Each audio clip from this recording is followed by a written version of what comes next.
म्हाळसा, ती इथे येणार नाही. ज्या दिवशी तुझी अनुमती असेल तेव्हाच तसे होईल. पण मी अशी अनुमती देणारच नाही. आज तू असं म्हणतेस, उद्या तुझा निर्णय तू बदलू शकतेस. हा तुमचा डाव आहे का?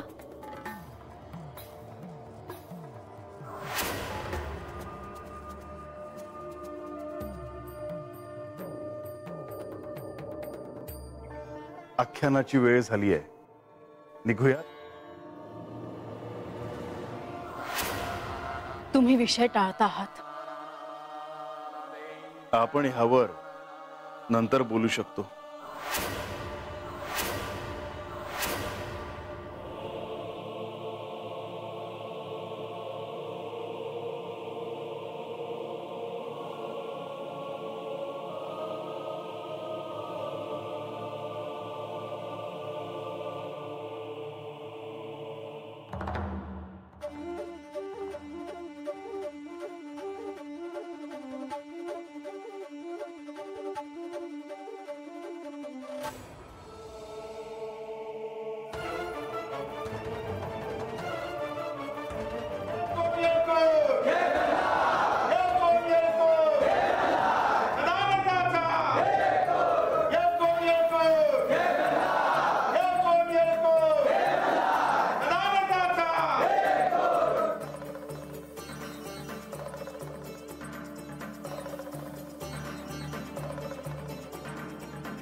मुनिवर, आज आख्यान सुरू करताना तुम्ही असे साशंक का? हे प्रभू, आज का कुणास ठाऊक मला असे वाटते आहे की आजच्या आख्यानात माझ्या तोंडून नकळत नको ते काहीतरी बाहेर पडेल. मुनिवर, ह्या राज्यसभेत साक्षात श्री खंडेराय असताना तुम्ही त्यांच्याकडेच निर्भय होण्याचा आशीर्वाद मागावा.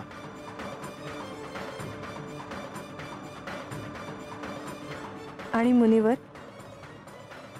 जसे ह्या गडावर साक्षात श्री खंडेराय आहेत, तसेच ह्या राजसभेत विघ्नहर्ता श्री गणेश देखील आहेत. तुम्ही निश्चिंत राहा.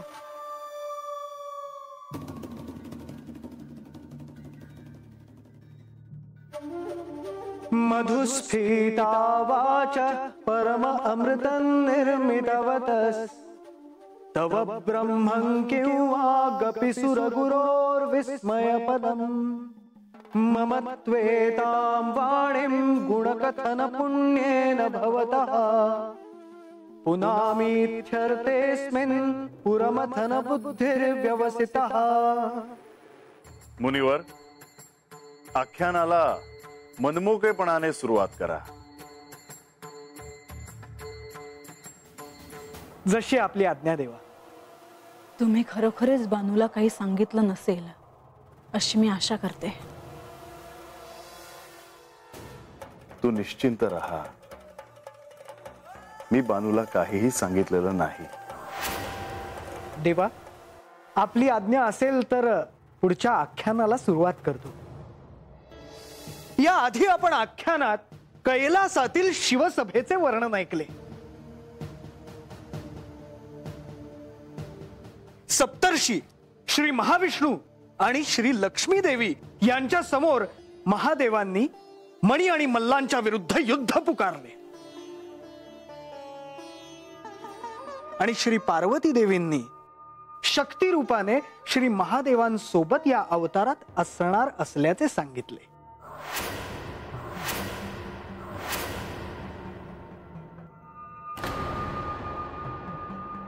महाराज, मला एक विचारायचं आहे.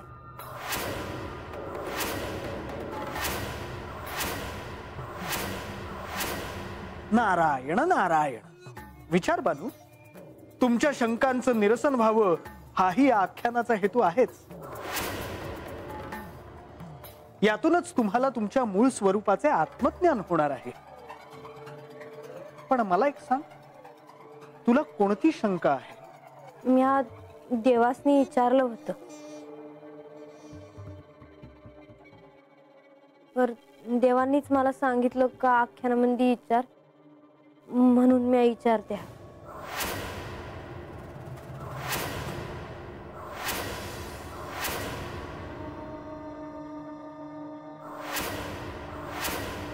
म्हणजे मला ठाव आहे का मी आख्यानाच्या अगोदरच प्रश्न विचारते आहे, पर मला विचारावं असं वाटलं म्हणून मी विचारते आहे बघ.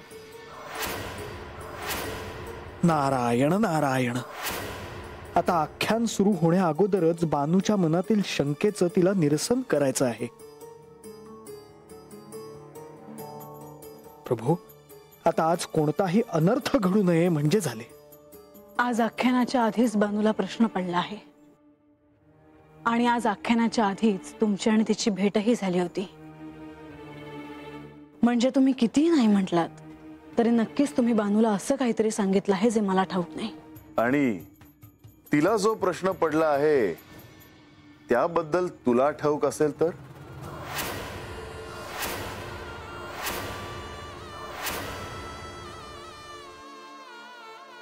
असे कसे होईल? म्हणजे असे काहीतरी आहे जे मला ठाऊक आहे आणि बानूला ठाऊक नाही. म्हाळसा, तू अजून सांगितलं नाहीयेस. ते जर तुला ठाऊक असेल तर?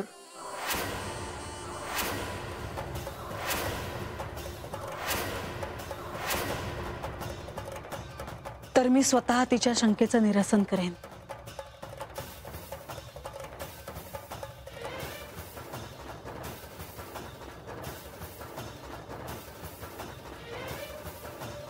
विचार कर म्हाळसा. ते बानूला सांगताना तुला मनात कोणताही आकस ठेवता येणार नाही. तिला समजेल असे सांगावे लागेल.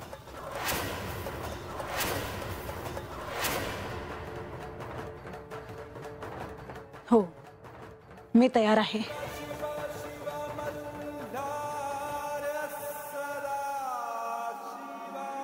नारायण नारायण.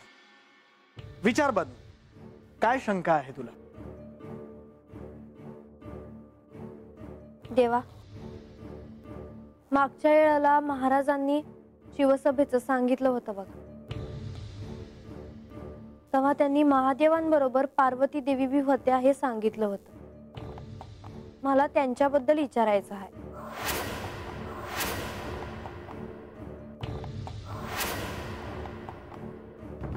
नारायण नारायण. मला त्यांच्याबद्दल काय बी ठाव नाही जी. आणि मी हे देवासनी बी विचारलं होतं, पर देवांनीच मला सांगितलं का जे काही विचारायचं आहे ते आख्यानामध्ये विचार म्हणून.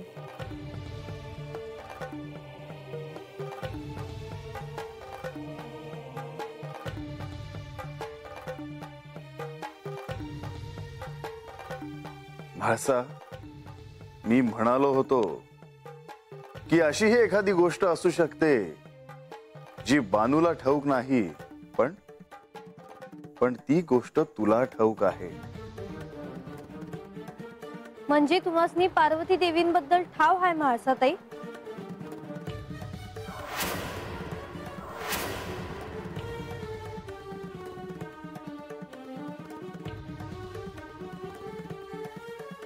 माझ्या गुरूंकडून मला त्याबद्दल कळले. त्यांच्याकडूनच मी पार्वती देवींबद्दल काही जाणू शकले. याचा मला आनंद आहे. देवा, म्हाळसा देवींना पार्वती देवींबद्दल अर्थात त्यांच्या मूळ रूपाबद्दल ठाऊक आहे. याचा अर्थ त्यांना त्यांच्या मूळ रूपाबद्दल कळलेलं आहे. प्रधानजी, मी म्हाळसेला पार्वतीबद्दल सांगितलं, पण तिला अजून हे कळलेलं नाही की तीच पार्वती आहे आणि पार्वती हे तिचं मूळ रूप आहे. मला त्यांच्याबद्दल तुम्ही सांगाल का?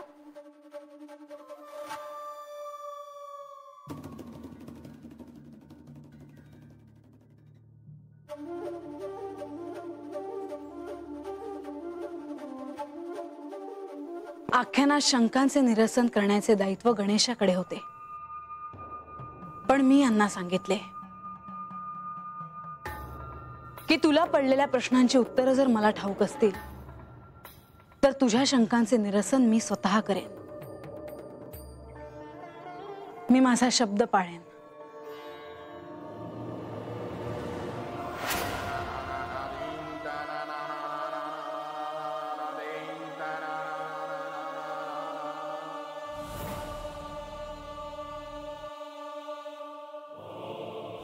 ऐक, हिमालयाची कन्या म्हणजे पार्वती. ती महादेवांची मोठी भक्त होती. बहुधा तिच्या इतकी मोठी भक्त कोणीही नसावी. महादेवांचा जेव्हा अवमान झाला तेव्हा तिने स्वतःला गत जन्मात अग्नीत स्वाहा केलं होतं.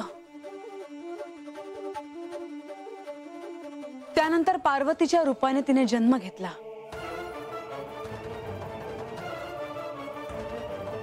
आणि महादेवांना प्राप्त करून घेण्यासाठी तिने अत्यंत कठोर साधना केली. या प्रकृतीने जो देह दिला होता त्याच्या सर्व मर्यादा पार करून तिने त्या कठोर साधनेतून महादेवांना प्राप्त करून घेतले.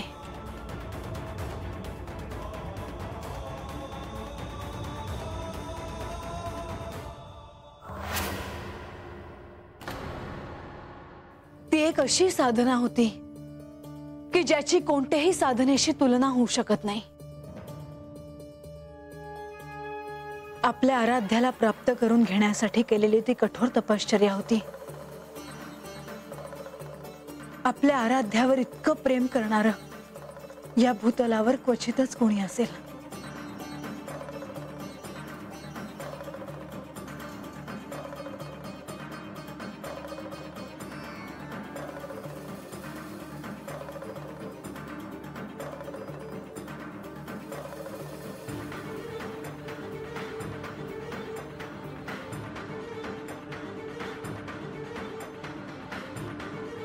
मी त्या पार्वती देवीसनी बघितलं नाही कधी, पण हे ऐकून असं वाटतंय पण त्यांचा कुठेतरी आधार आहे. मला देवांची सेवा करायचं बळ त्या देवींकडूनच मिळालं असेल.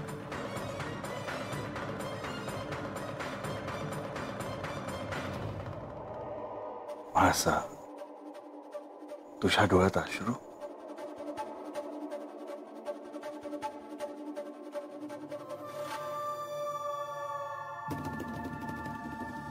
हो, माझ्यापेक्षा तुमची मोठी भक्त या भूतलावर आहे हे ऐकून मला त्रास झाला होता.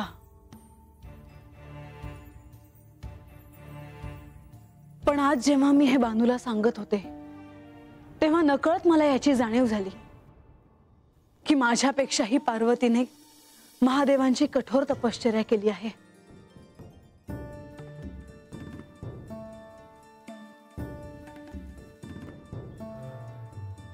त्या साधनेची तुलना माझ्या साधनेशी देखील नाही होऊ शकत. म्हाळसा, ज्या क्षणी तुला कळेल की तूच पार्वती आहेस तेव्हा तुला कळेल की माझे आणि तुझे जन्मजन्मांतरीचे नाते आहे असे मी का म्हणालो. नारायण नारायण. बानू, मला वाटतं की तुझ्या शंकेचं श्री म्हाळसा देवींनी निरसन केलं आहे. भाईजी, म्हाळसाताईंनी जे पार्वती देवींबद्दल मला सांगितलं आहे त्यामुळं मला हे कळालं आहे का माझी भक्ती करण्यासाठी जो आधार मला मिळाला आहे तो त्या देवींमुळेच मिळाला आहे. मला असं वाटलं होतं का माझ्या मूळ रूपाशी पार्वती देवींचा संबंध असेल, पण आता नाही वाटत मला असं. नारायण नारायण. बानू, त्यांच्या आशीर्वादामुळेच तर तुला या शिवलीलेत श्री खंडेरायांना प्राप्त करण्याचे बळ मिळाले.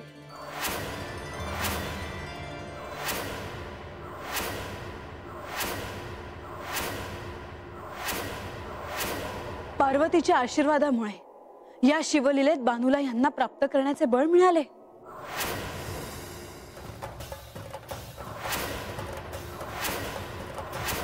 याचा अर्थ काय मुनिवर?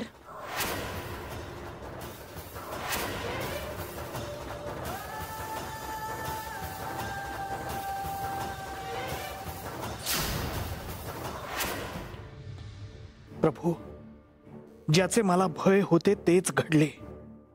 माझ्या नकळत माझ्या तोंडून नको ते शब्द बाहेर पडले. आता मला काही करून श्री म्हाळसा देवींना याचे स्पष्टीकरण द्यावे लागणार.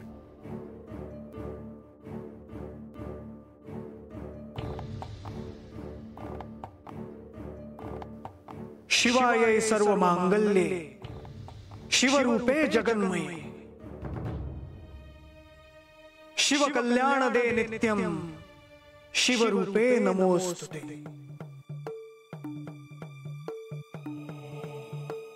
होय देवी, मी म्हणालो तसे या शिवलीलेत बानूला साधना करण्याचे जे बळ मिळाले ते श्री पार्वती देवींच्या आशीर्वादामुळेच. मला असे म्हणायचे होते की बानूलाच काय, तर या भूतलावरील त्या प्रत्येक भक्ताला ज्याला आपल्या आराध्याला प्राप्त करायचे आहे, त्याला साधना करण्याचं जे बळ मिळालं आहे त्यासाठी श्री पार्वती देवींची साधना स्फूर्तिदायी आहे.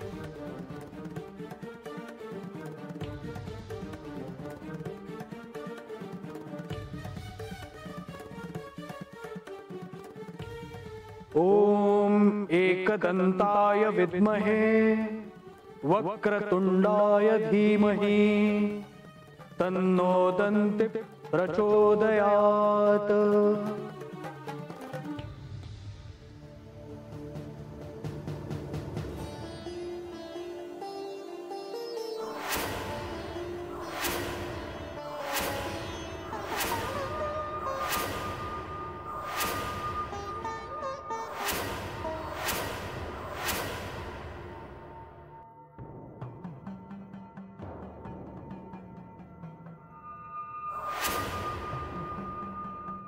गणेश,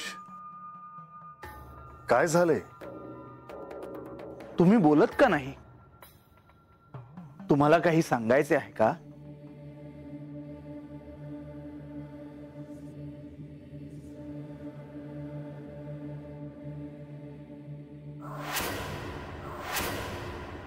गणेशाला काहीतरी सांगायचे आहे. मुनिवर, तुम्ही कृपया काही वेळ थांबाल का? होय देवी.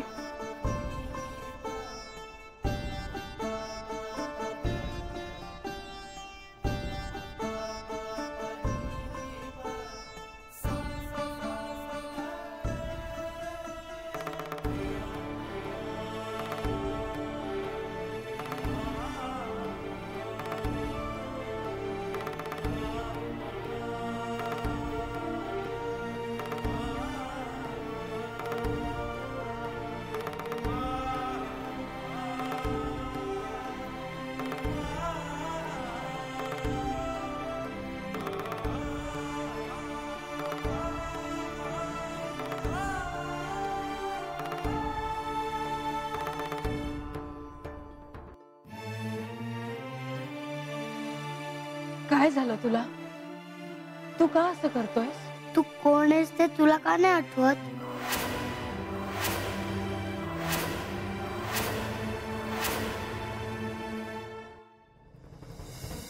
गणेश, तिला ते आठवणार, पण तिला ते स्वतःहून आठवणे अत्यंत महत्वाचे आहे. पण माझ्या मातेला त्रास होताना मला नाही पावत.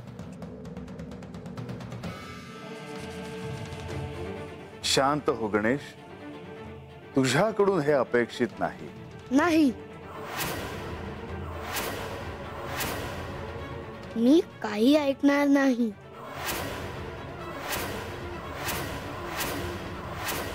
तुम्ही जर नाही सांगितलं तर मातेला आणि बाणाईला हे सांगीन की त्या कोण आहेत.